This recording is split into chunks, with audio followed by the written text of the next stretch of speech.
Oh! Oh! Damn!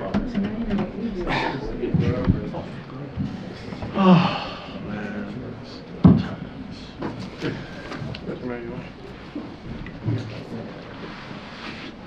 Hey, you know, Coach, you know, when you see your top 4 guys and they're all able to get over 5 assists, what type of flow does that give your offense when they're sharing the ball the way that they were today? Yeah, a good flow. I mean, if we're playing the right way, like you said, attacking the basket, making the right play, that's how you get your rhythm. That's how you get more shots, you know, by, you know, making the right play. And so I thought we did that for the most part tonight, and I got to go back and watch it. But, you know, the biggest thing is defensively we couldn't get stops. You know, they scored every way. We tried to zone, we tried to blitz, we tried to fire, and they just, you know, Chauncey's, done a hell of a job. Just, you know, no matter who's on the floor, they're going to play hard and compete. No matter how many points they get down, they're going to fight back. And, you know, I know it's going to be a tough game for us. You know, you got 5 guys on the team that are alive. They can all do something. It's tough, you know, and so, like I said, Chauncey's done a heck of a job just making sure his team is prepared and ready to play every night. And, you know, Simon's a tough cover, you know, so with him and Sharp out there leading the charge and, you know, creating for their team, it was very tough for us to get stops tonight. You scored a lot of points early in the paint. Zoo had his 14th in the first quarter, and he had 28-point paints in the first quarter. Felt like you need to adjust offensively to win a game like this. Like, how did the team see how Portland adjusted to the game and find a way to close that out? Like our mindset, it's like the last 10 games, I think we are number 1 as far as attacking the paint, you know, getting to the rim, I think. But, you know, that's our mindset. When we get into the paint, you know, we know we can get to the free throw line, we can get baskets, or we can spray out for threes. And so tonight, you know, getting up 34 threes, you know, just attacking the basket, you know, getting to the rim. And then I think, you know, in that second half, I think we had 19 free throws. So just doing a good job of just getting to the paint. Ty, Kawhi's got 75 points in his last 2 games, and it still feels like he probably can even take it up another level. What are you seeing in him right now, especially also like how healthy he is this early this season, because he's played every game? Yeah, just the biggest thing is health. You know, health. You know, finally getting his rhythm with, you know, PG James and himself starting, just trying to, you know, find his spots. And like I said, James has made it easier for PG and Kawhi, and then they all 3 had to make it easy on each other. And James benefited in that third quarter by getting a couple wide open threes because of Kawhi getting double team or PG getting to the paint. So, you know, those guys got to make it easier and make each other better as well. You know, and so they're starting to find out how to do that, and that's the biggest thing. Like, why, you know, in Utah, his first 12 points, you know, wasn't a play call for him, just catch and shoot threes, getting out in transition, getting some easy baskets. And then, you know, the last 6 minutes of the game, we're going to go to him anyway. So just, you know, like I said, finding those easy baskets, finding those catch and shoot threes, you know, getting out in transition, getting some easy ones. And he's been doing that as of late. You talked about the catch and shoot threes. In that second half, I mean, after the, you know, Zubac scoring all the points he did in the paint and all the paint touches, did you make a point of emphasis getting to that right corner 3? Because I think you guys had like 4 straight in the second half, you know, from that right corner 3.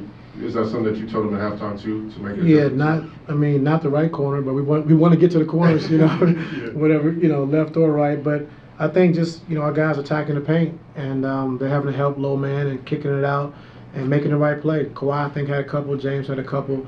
And so that's how we want to play, you know.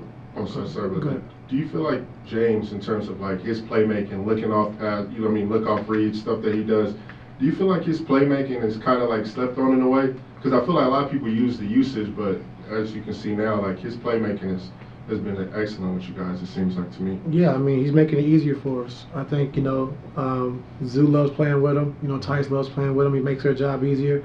And then along with PG and Kawhi, you know, just getting those guys open shots or closeout opportunities. And I thought, you know, Russ came off the bench and gave us a huge spark. You know, we needed it in that second half, you know, when he came in the third quarter, but also in the first half as well. So, you know, it was just a total team win for us. You know, it was going to be a hard game. I knew it coming into it. But just, you know, just staying with it, you know, staying poised and be able to execute down the stretch offensively, but then also be able to get stops down the stretch defensively, which is huge for us. What is playing Paul Kawhi these 39, 40-minute games, consistently playing these back-to-backs, what does that allow you to be able to do this year that you couldn't in prior years? win games. Win games. Like, we just got to win games till we figure it out. And, you know, at some point, the minutes will go down, but right now we need every bit of it. And so they're doing a lot, like you said, just gutting it out, playing back-to-backs, playing a lot of minutes. But, you know, we need it. You know, we need it right now until we, you know, continue to keep getting better, you know, continue to keep figuring it out on both ends of the ball, continue to figure out our rotations. And so, like I said, it's huge for those guys to be healthy and be able to play extended minutes because we need them to do it. So I thank them for that. I know you don't like talking about them. Like, any concerns early in the season with, you know, you had the 5 and 7, now 4 and 6. Any concerns with them about little nicks and bruises here and there? No, I'm concerned with winning. And until it happens, you know, we're just gonna, you know, keep playing. And, you know, like I said, we don't want to run our guys into the ground, but, you know, tonight was a very winnable game for us, and so we had to maximize minutes as much as we could. And so, you know, it is what it is. Ty, you had mentioned you guys were struggling to stop the Blazers, and we saw the third quarter, but in the fourth, you guys got the stops when it mattered most. There's a lot of clutch blocks at the end. And in this 4-game winning streak, you guys have been closing games out really well, whether it's the Warriors, the Nuggets, the Jazz.